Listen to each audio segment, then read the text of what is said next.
রাম রাম সকলকে। আজ হলো 22শে জানুয়ারি, অযোধ্যায় রামলালার প্রাণ প্রতিষ্ঠা। 500 বছর পর রাম নিজের জন্মভূমিতে ফিরে আসছেন। আর এখানে আমি কিছু ছবি দিয়ে দিলাম, কারণ ওখানে যাওয়া তো এখন সম্ভব নয়, ভবিষ্যতে হলে অবশ্যই যাব।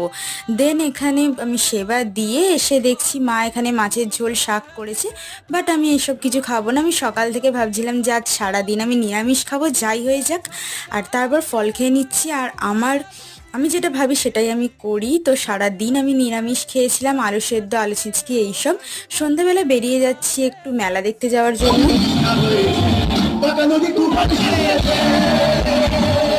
আমরা এখন শুনলে ফকিরা ব্যান্ডের গান। দেন আমরা বাড়ি চলে এসেছি, যা ঠান্ডা পড়েছে। আর পায়ের জন্য এই দুটো কিনে এনেছি আমার আর বোনের, বাট এগুলোকে কি বলে আমি জানি না, সো কমেন্ট করে অবশ্যই জানিয়ে দিও। দেন করে নিচ্ছি ডিনার, যেহেতু বলেছিলাম নিরামিষ খাবো। আর 21শে জানুয়ারি গিয়েছিলাম একটা বান্ধবীর বিয়েতে, তারই কিছু ছবি দিলাম। Thank you for watching, by.